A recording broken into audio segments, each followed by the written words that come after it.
La conséquence est que ben, ça va embraser justement les rues arabes. Quand je parle des rues arabes, et aussi les conséquences dans les pays limitrophes, comme je l'ai cité dans la première vidéo.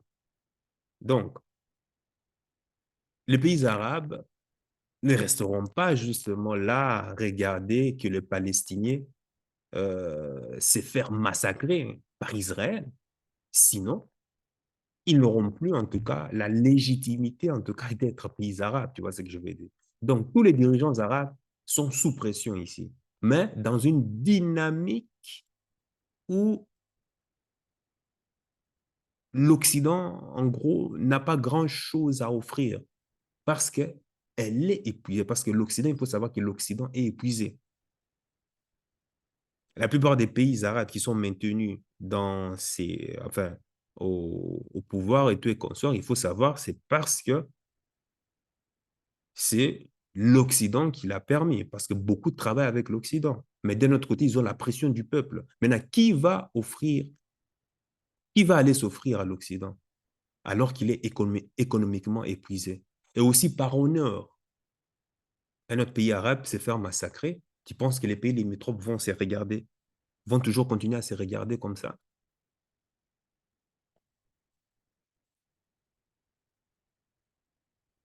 Qui va aller s'allier avec l'Occident parce qu'on sait que l'Occident est derrière Israël? Qu'est-ce que l'Occident a à offrir pour qu'un pays arabe puisse pouvoir s'allier avec pour aller condamner le Hamas? Ah, peut-être le dollar, mais qui est encore intéressé par le dollar avec la défaite de l'OTAN en Ukraine? Parce que tout le monde a vu comment est-ce que les États-Unis traitent ses partenaires. À partir du moment où tu n'es plus, enfin, où vous êtes en dispute, on confisque tous tes avoirs à l'étranger. Oui, c'est les États-Unis d'Amérique, c'est comme ça. C'est illégitime, mais en tout cas, eux, ils ont dit c'est comme ça, tu peux rien y faire. Donc, on a vu comment ils ont confisqué, voire même volé les avoirs de la Russie à l'étranger. Des yachts, même pas simplement des gouvernants, mais même aussi des économistes, des businessmen, des entrepreneurs qui n'ont rien à voir avec la politique. On a tous vu comment est-ce qu'en France, aux Pays-Bas et tout et consorts, des yachts ont été confisqués. Tu imagines des entrepreneurs.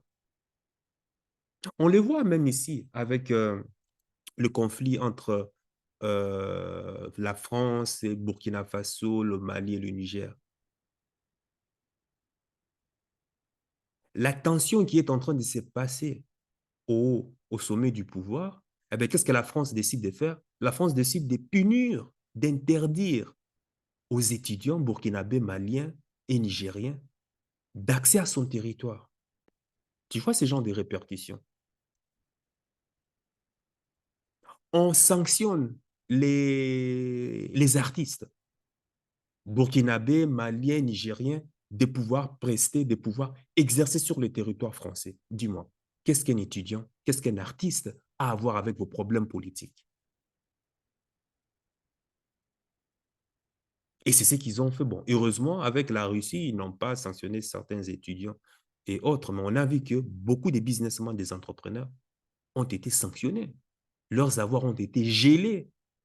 Ils se sont appropriés leurs avoirs. On voit aujourd'hui, par exemple, avec le Gabon, par exemple, l'indéfectible Ali Omar Bongo, aujourd'hui, ses avoirs, plus de 80 millions d'euros, ont été confisqués par la France. Et vous savez ce que certains députés sont en train de prévoir? Ils disent que tous les avoirs, les biens immobiliers, y compris l'argent, bref, qui appartenaient à la famille Bongo, qu'est-ce qu'ils doivent faire? Ils doivent se servir déjà de ces biens immobiliers pour pouvoir construire, comment ils appellent ça, des foyers qui accueilleront des sans-abri. Voilà. Et puis l'argent d'Omar Bongo, ben voilà, ils vont s'en servir, je ne sais pas, pour aller aider, par exemple, en Ukraine, pour aller aider je sais pas, en Palestine ou en Israël, pour aller aider en Afrique. Bref, ça va servir dans des missions humanitaires. Tu imagines ça? Bon, la famille Bongo, on peut comprendre que ça fait partie. des biens qui ont été volés à l'État, au public gabonais, mais bon, ça c'est autre chose. Donc, en voyant déjà ça, donc tu te rends compte que qui va se hasarder à avoir comme seul partenaire le bloc occidental? Parce que tout le monde a intérêt aujourd'hui à un monde multipolaire, en termes en tout cas de partenariat, ne fût-ce que pour juste lisser les risques. Même l'Arabie saoudite, allié historique des États-Unis, dans le cadre du pétrodollar, a commencé à vendre son pétrole en devises étrangères, chose qui était inimaginable avant. L'Arabie saoudite a diversifié ses partenariats. Donc, les conflits passés où l'Occident était au sommet de sa gloire et pouvait dire un mot, ben, ne peuvent plus se reproduire là, maintenant, avec ce qu'on est en train de se voir. Ça, c'est fini. L'Occident est affaibli et et, euh, il n'attend que de toute façon, enfin l'Occident, il n'attend que les ordres de toute façon des États-Unis d'Amérique pour lui dicter la position à prendre sur un quelconque conflit. C'est comme ça se passe là aujourd'hui. On le voit aujourd'hui.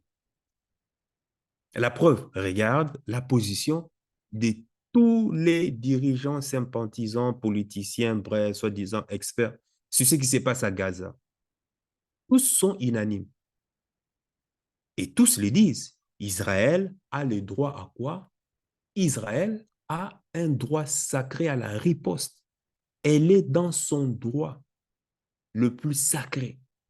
C'est un droit sacré de pouvoir riposter, de pouvoir faire tout ce qu'elle veut. Tu imagines ça? Où est la moralité ici? Hein?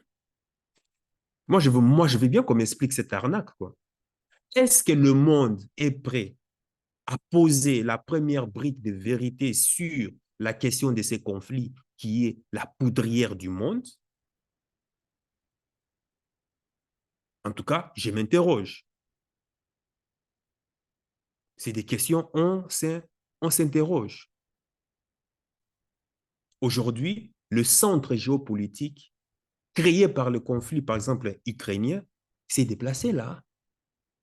Avant, on avait tout droit, tous les regards étaient braqués où tout le monde tournait autour du conflit euh, autant Russie en Ukraine.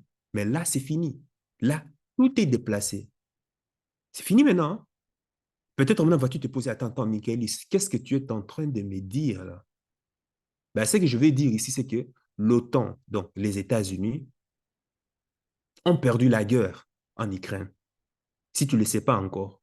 Mais pour pouvoir sauver leur face des grandes puissances du monde, pour pouvoir sauver la face de, voilà, America First, bon, tu sais, c'est la plus grande puissance, c'est la plus forte, soi-disant la plus forte armée, eh bien, qu'est-ce qu'ils ont fait? Ils ont activé un autre conflit au Proche-Orient où tous les regards seront de nouveau braqués. Et pendant ces temps, tu sais ce qu'ils sont en train de faire? Les États-Unis et les entreprises, justement, qui ont financé ces présidents au pouvoir, tout et consorts, hein, ces entreprises qui ont financé la guerre, donc tu comprends bien, c'est l'industrie de l'armement, eh bien, ils sont en train de négocier là, actuellement, où nos regards sont braqués au Proche-Orient, et ils sont en train déjà de négocier la fin du conflit en Ukraine. Ils sont en train de discuter sur le partage de l'Ukraine. Quelle partie va revenir à qui? Qui s'occupera de quelle région?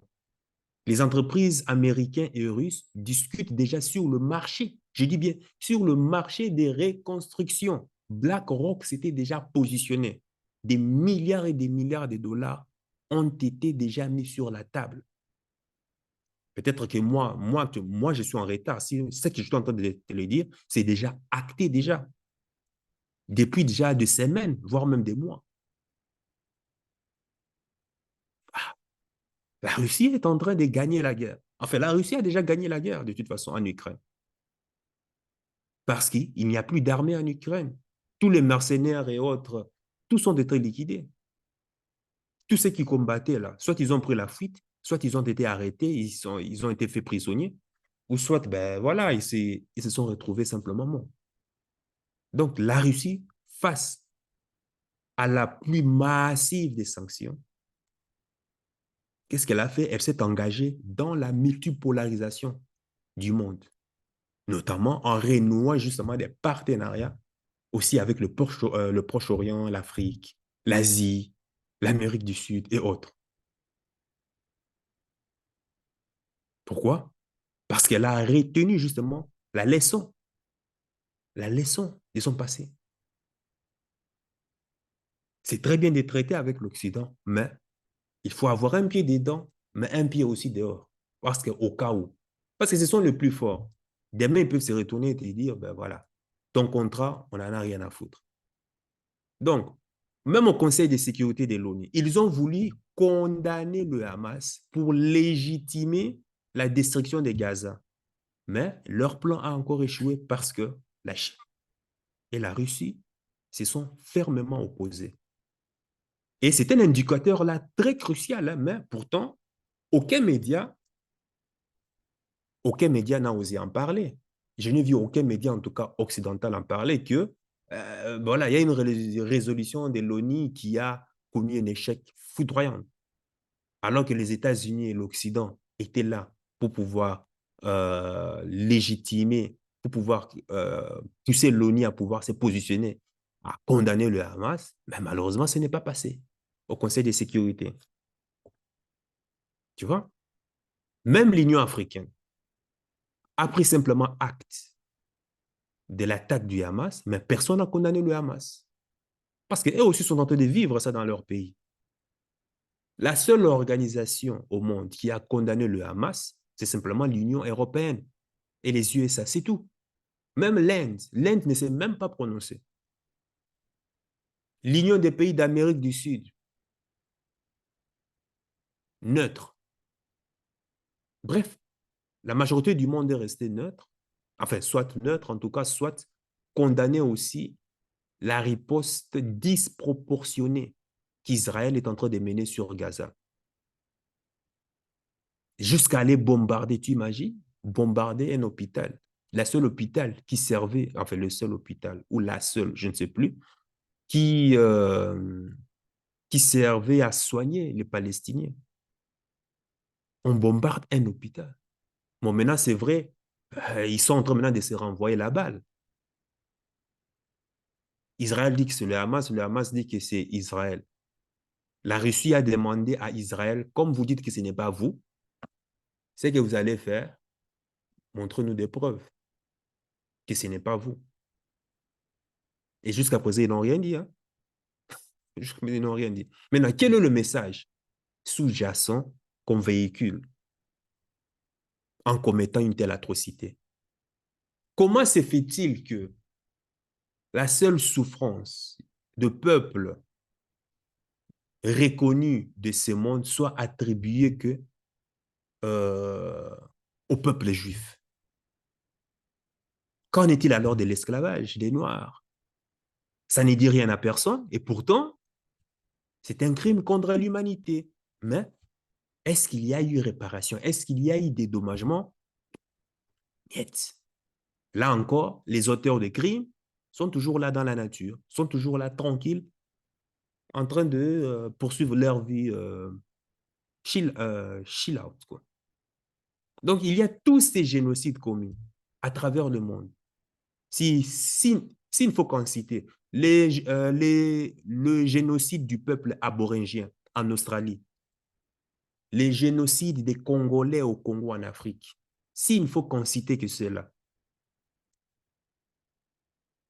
les génocides aussi rwandais qui s'est passé jusqu'à présent, il y a euh, certains qui courent toujours dans la nature. Hein. Les responsables sont en train toujours de courir, sont là toujours en train de fouler la nature, de poursuivre leur vie tranquillos. Pourquoi ce n'est pas une préoccupation du monde entier? Le seul péché reconnu aujourd'hui, c'est d'être antisémite. Moi, je ne comprends pas là. Tout celui qui est taxé d'antisémite est considéré quoi? Ah, il est considéré comme un homme mort. Prenez l'exemple de l'humoriste Dieudonné. de l'écrivain Alain Soral.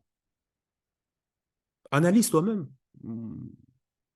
Analyse toi-même. Les faits sont là. Moi, je n'invente rien. Analyse comment est-ce que tous ces gens ont connu l'enfer pour avoir simplement fait une blague ou bien pour simplement avoir critiqué ou bien être contre l'opinion de ce peuple de Dieu. Hein? Va savoir pourquoi. Donc, on vit dans un monde où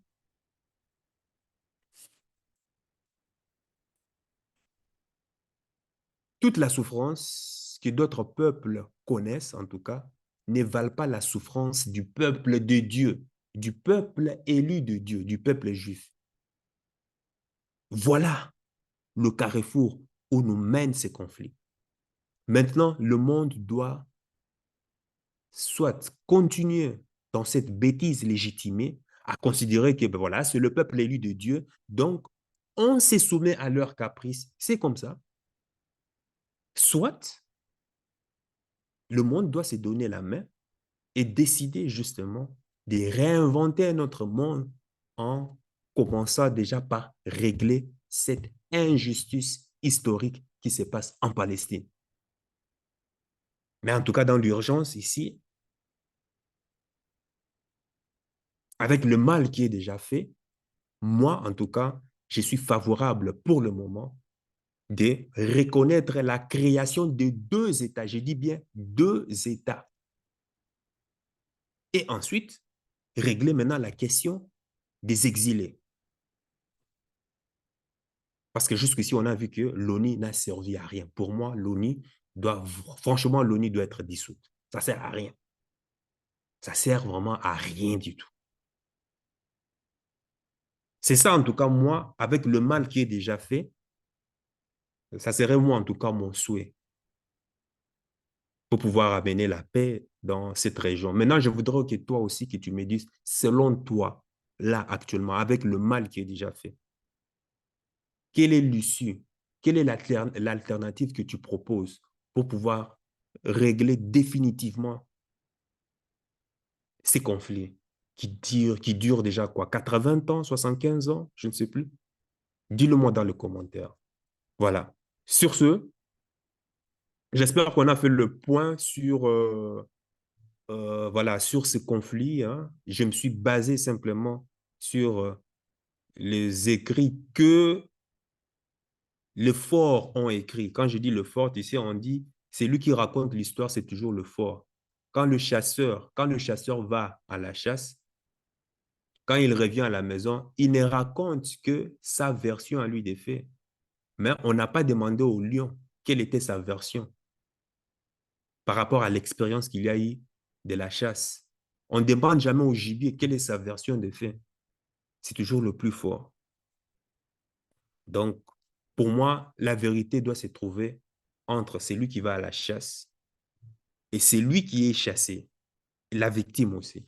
Et de là, tu feras une synthèse. Mais tu vois, même avec la version que les soi-disant défenseurs justement de la question juive, les sionistes, tu vois qu'il y a toujours des contradictions, il y a énormément d'amalgames. Parce que ce sont leurs propres règles, mais quand tu creuses, tu te rends compte qu'eux-mêmes ne respectent même pas les règles qu'ils ont soumises. Voilà. C'est comme ça le monde est dirigé. Sur ce, sache que ton cœur sait déjà ce que ton cerveau essaie de comprendre. Suis la voie de ton cœur, il connaît déjà le chemin. Ciao, ciao.